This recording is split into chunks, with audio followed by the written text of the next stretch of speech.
অথচ খাদিজা জীবনে একটা ওয়াক্ত নামাজ পড়েনি, এক ওয়াক্ত নামাজ পড়েনি, একটা রোজা রাখেনি, জীবনে একদিনের জন্য পর্দায় থাকেনি। তো মানুষের কাছে ছড়িয়েছে যে এরা জামাত, এরা শিবির। ভণ্ড, তুই আমার কুষ্টিয়ায় খবর নিয়ে আয়, আমার 14 বংশ আওয়ামী লীগ। 16 কোটি মানুষের জননী প্রধানমন্ত্রী শেখ হাসিনা যে স্বপ্ন দেখেছে, এটা বাস্তবায়নের জন্য যে কাজ করবে না, সে যে দলের লোক হয় হোক, ও জাহান্নামে যাবে। আমির হামজা সাহেব যা বলে সেটাই ফতুয়া। ও ভাইরা আমার, এই আমির হামজা সাহেব নবী করিম সাল্লাল্লাহু আলাইহি ওয়াসাল্লাম স্ত্রী মা খাদিজাতুল কুবরা রাদিয়াল্লাহু আনহা সম্পর্কে যে বক্তব্য দিয়েছে, এই বক্তব্য দ্বারা সে কি বুঝাইতে চাইল? এটা কোনো প্রতিবাদ নেই, কারণ এটা কোনো কথা নেই, কারণ কি বুঝাইতে চাইল? খাদিজা রাদিয়াল্লাহু আনহা জীবনে নামাজ পড়ে নাই, জীবনে রোজা রাখে নাই, জীবনে পর্দা করে এক ওয়াক্ত, এটা কি বুঝাইতে চাইলে? কি বুঝাইতে চাইলো? ভাইরা আমার, একটু যদি পরিকল্পনা করেন, একটু যদি ভাবেন এই কথাগুলোর জন্য ভবিষ্যৎ কি। আমার তো মাঝে মাঝে মনে হয়, এটা আমার ব্যক্তিগত কথা, আমার মাঝে মাঝে মনে হয় যে আমির হামজা এই উম্মাদ ব্যক্তিরা এমন হয় কোনো বিদেশিদের কোনো এজেন্ডা বাস্তবায়ন, ইহুদিদের কোনো এজেন্ডা বাস্তবায়ন করে কিনা। যদি বলেন আপনার এটা কেন মনে হয়, আপনি দেখেন আজ থেকে 20 বছর পরে আমির হামজা থাকবে না, আজ থেকে 20 বছর পরে আমাকে থাকবে না, কিন্তু এখন যে মিডিয়ার যুগ, এই মিডিয়ার যুগ, মিডিয়ায় বক্তব্যগুলো থাকবে।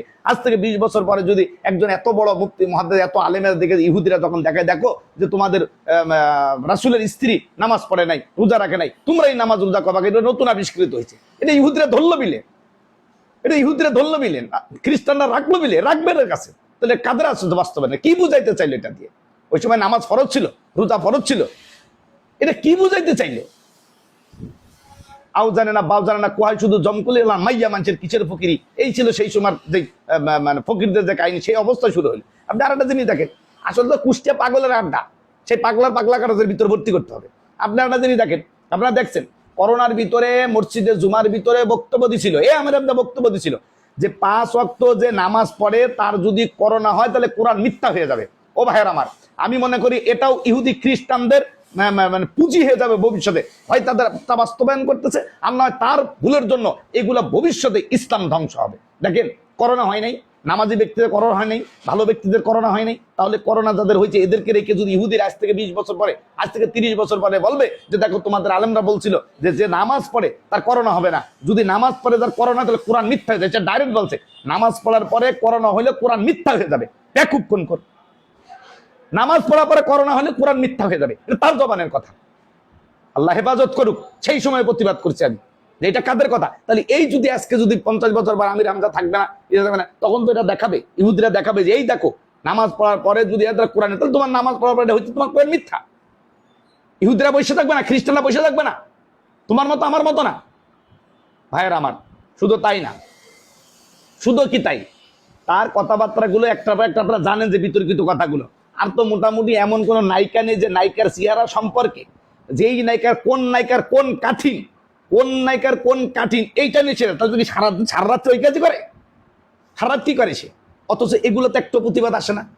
এগুলো যদি কেউ প্রতিবাদ করে তার উল্টা আঘাত করেন, কেউ প্রতিবাদ করলে তারা দেখতে পান, তারা হিংসাত্মক করেন। এগুলা কেন হয়?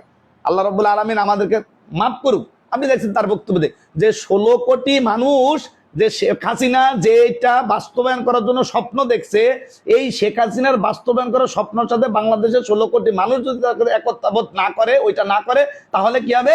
এই 16 কোটি মানুষ সব জাহান্নামে যাবে। এই জাহান্নাম কি তোর বাবার? জান্নাত তোমার বাবার, জাহান্নাম তোমার দাদার? তুমি যারা সাথে জাহান্নাম পাঠাও, যারা সাথে জান্নাতে পাঠাই দাও।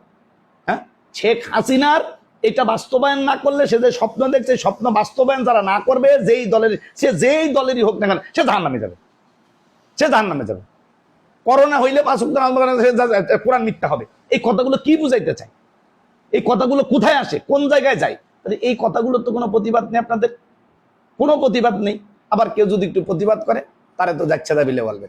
আসলে মূলত যে ঠাকুর ঘরে কেড়ে কলা খাই না, চোরের বড় বড় গলা। ও আরেকটা বক্তব্য শোনেন নাই? আরেকটা বক্তব্য ছিল যে কোন জায়গায় মাহফিল করে, যে মাহফিলে বলতে যে এখানে কারা ছড়িয়েছে যে আমি জামাত করি, আমি শিবির করি। এখান থেকে কুষ্টিয়া যে সংবাদ নিয়ে দেখ, আমার 14 গোষ্ঠী আওয়ামী লীগ করে।